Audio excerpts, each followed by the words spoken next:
Welcome to the Rusted Garden Homestead. We're on vlog 16. Hope everybody's staying safe. Want to welcome all the new people that have really found an interest in vegetable gardening. I wish it wasn't precipitated by the cause, the healthcare crisis. Nonetheless, it's a great hobby. You're going to have a lot of fun and you're going to be really rewarded with everything you can grow over a year. Today I'm going to give you a tour of the garden, but I also want to talk about things that can save you money if you've just started gardening or you've been gardening for a while.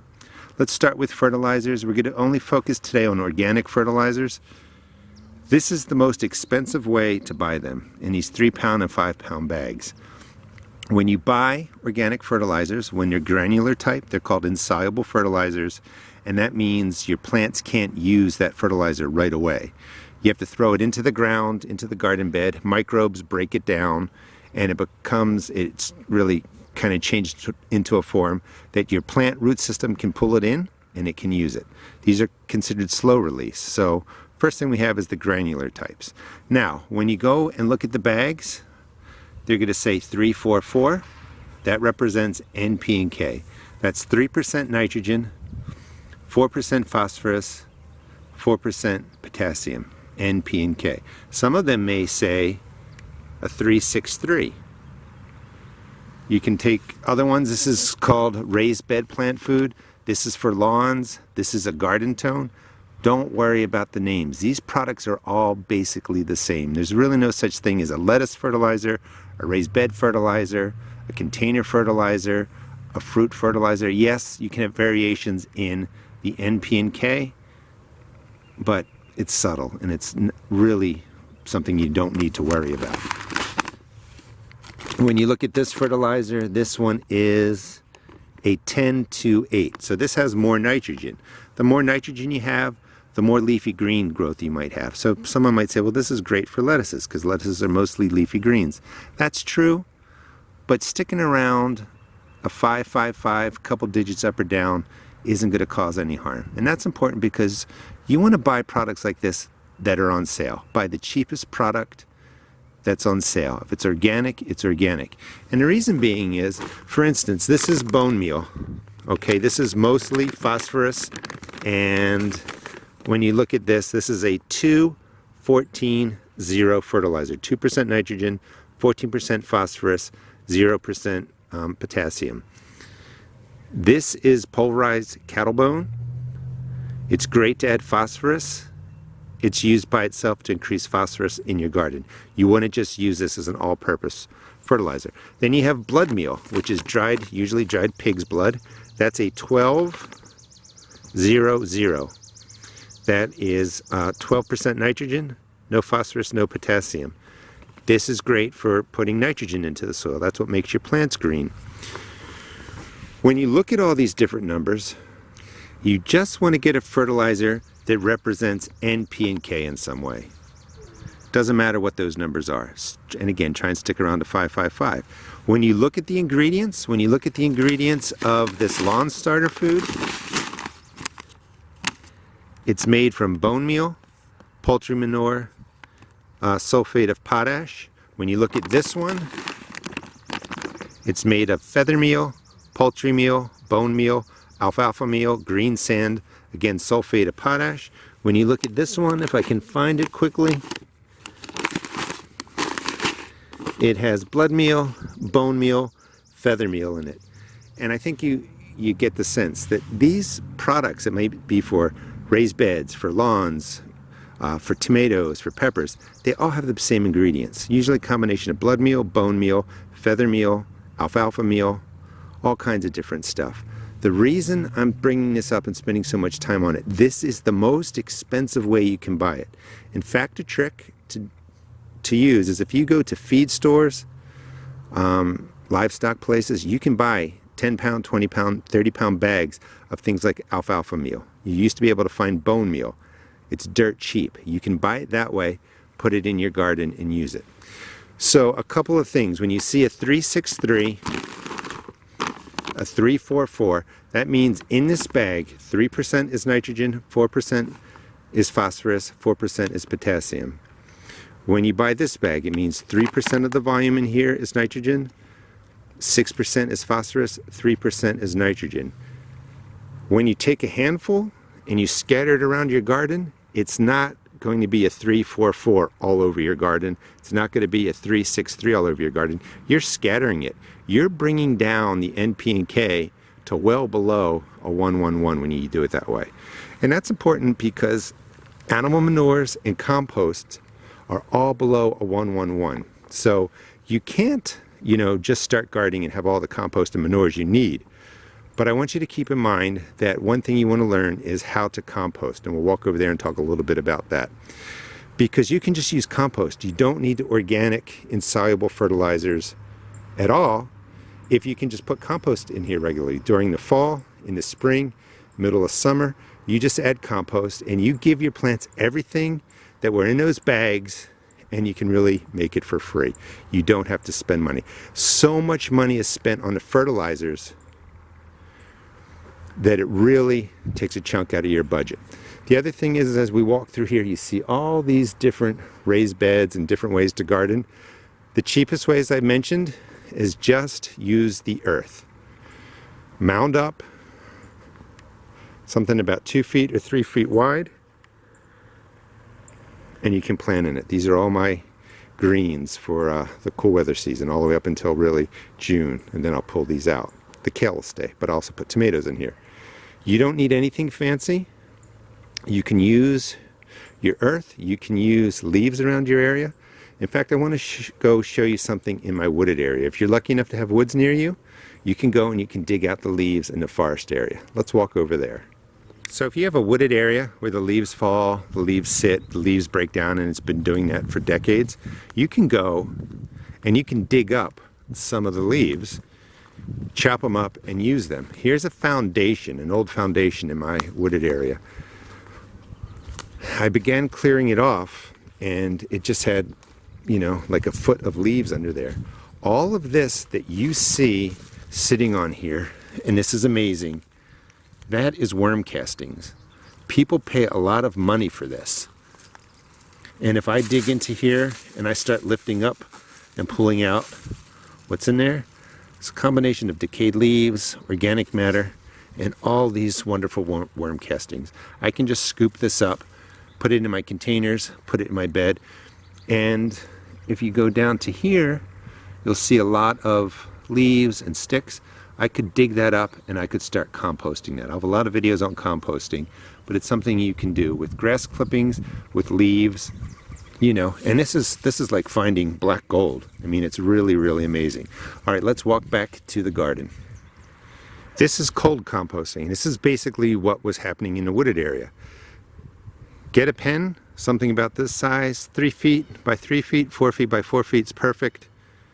And you just layer in your leaves, your grass clippings, your weeds, your materials out of your garden, and you just let it sit there. Worms will move in, they will chew it up. On the bottom, you're going to find all this wonderful stuff for your garden, mostly worm castings, decayed organic matter, and it takes about a year for that to happen. But you might as well get started now, if you have the space. The other thing you can do is you can layer your greens, and to keep it simple, is like fresh cut grass, then you put some leaves down, then you put fresh cut grass. It heats up in the core, speeds up the process. You move it around about once a week, keep it moist, and in 4 weeks, 6 weeks, you have compost you can use. Another way to do it, which I just started, I'm experimenting on, so you can get a compost tumbler. This is probably a 30-gallon tumbler. In here I have fresh grass clippings, I have shredded hardwood. I put it in yesterday. I can actually feel the heat coming off it already. And every day I just give it a tumble. And if I reach in there, it's hot, it's warm, it's starting to warm up. This will break down within 30 days, keeping in the right balance of greens and browns. I've actually put in extra greens in here, which means it's going to smell a little bit, but I want it to really speed up the process. And I rotate this a couple of turns, every day. Let's go take a look at some water-soluble fertilizers. Well, I'm not used to shooting right after work. I don't like having my shadow in everywhere. So this is one garden. A lot of people get discouraged because all these plants were started as seed starts in trays. under grow lights. That can be expensive. You don't have to do that. Plants in the back were started in seed trays outside. I just moved them in and out. That saves some money. The seeds or the plants in here were started as seeds. So you can do it many different ways, whatever fits your budget. But these are 3 different beds, just seeds. They're smaller because the weather's colder, so they're growing a little bit more slowly. These are started under grow lights, a little bit bigger with the red lettuce right there, and they were started outside by just moving the flats in and out. So you can start seeds a lot of different ways. You don't have to just think, oh my God, I need to buy lighting, I need to do this, I need to do that. You can if you want, or you can just start with seeds. Coming into here, there is some fish fertilizer. That's a water-soluble fertilizer.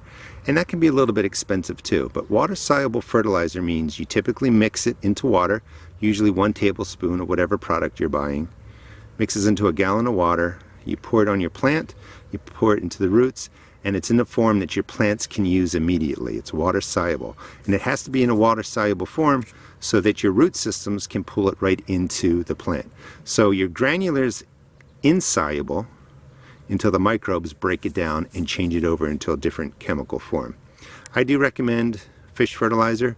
It works really well. It's a nice higher nitrogen of a 5 and in a 1 phosphorus and potassium, and that will take care of your plants. In containers, you have to worry more about fertilizing using the insolubles and the water solubles because there's not a real microsystem in there. The plants suck the life out of the containers, and you just have to feed them more. In your earth beds, you don't have to do it as much. If you don't have earth beds, you want to grow in containers. I recommend fabric pouches. These are 5-gallon pots. I do work with Root Pouch. I'm affiliated with them and sell them at my shop. They're really inexpensive in the sense that you're not paying a lot for them. They're lightweight. They do some root pruning because of the air can get into the sides and it prunes off the roots, so you get a little bit better growth. But they're really economical. These are made out of recycled water bottles and they're really lightweight. You can just pick them up, easily move them around to wherever you want them to be. These are all different herbs growing in there. All right, let's go back into the garden. Now I have a little bit of issue with going to different stores and seeing a pint lettuce plant, just a single lettuce plant, on sale for $3.98. That makes no sense. Lettuce is easy to grow. Buy packs of seeds. Packs of seeds are the best way for you to save money. To save money. A pack of seeds will have 200, let's say, lettuce seeds in there. 90% of them will germinate. You can germinate them in your own cup, outside, bring them in and out. Save a lot of money. Paying $3.98 for a single lettuce plant is robbery. I mean, I think it's wrong. Even if you go to the 6-pack of the lettuces, they're usually $3.98, and that's not so bad. I mean, you get 6 plants, but start from seed. Start from seed right in the ground. Start from seed in cups or trays. You don't need to buy any fancy cups, containers, or anything like that. You can use egg cartons, yogurt containers. You can cut plastic water bottles in half. You can do whatever you really want. Just make sure you have drainage. If you're going to start seeds or grow plants in containers, they must have drainage. I grow in towers. All that lettuce in there, I mean, that is beautiful. That was started by seed. Yeah, that was under grow lights, but the same thing would happen if I just put them in a couple of cups and moved them in and out of the house. You can have a really good garden, healthy plants, and you can do it all from seed. I also recommend, if you like something, these are 10-gallon pots. They are packed full of pea plants, all set up for the pea plants to trellis up the cages. So I just wanted to stress those main points for saving money is buy seeds, don't spend a lot of money on transplants.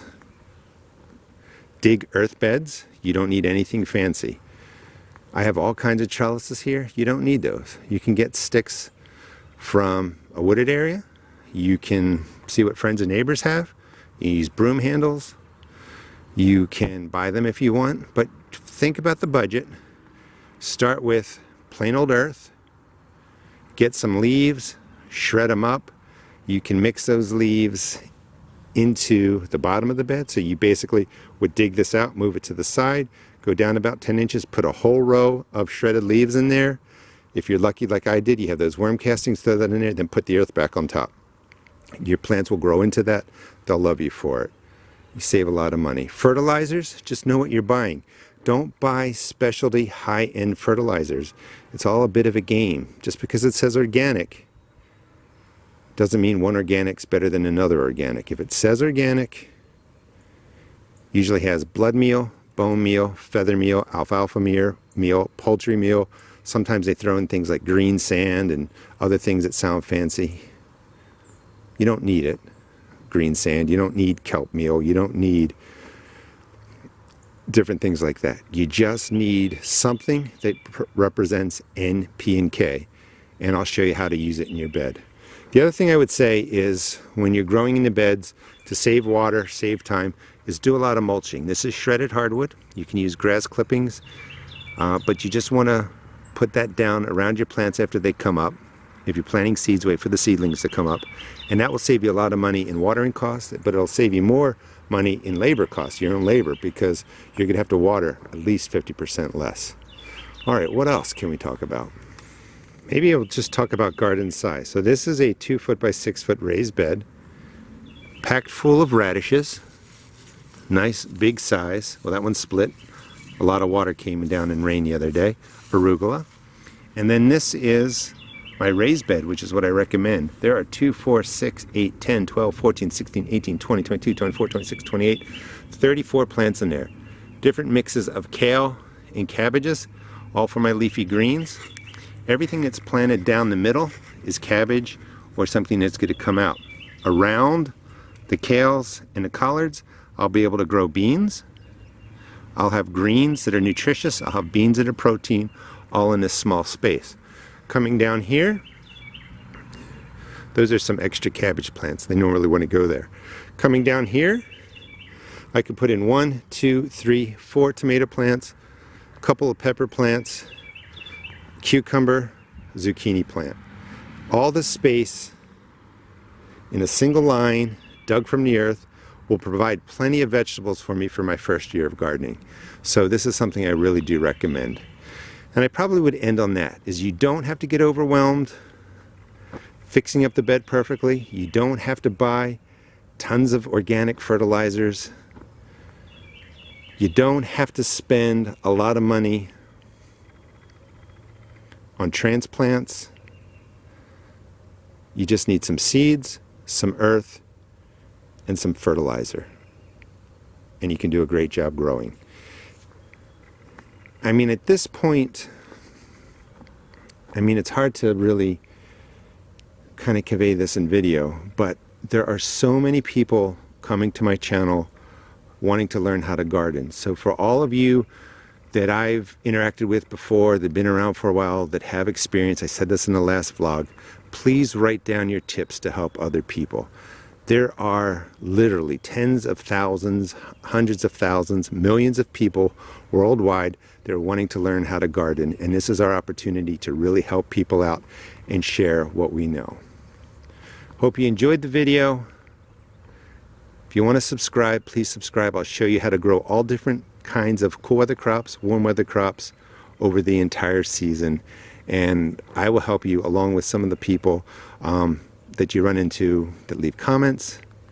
Gardeners are great people. There are so many people that would be glad to help you. Thanks so much for watching. Stay safe and just dive into it with the expectation that it takes some work. The reward will come in the middle of the summer. Thanks again for watching.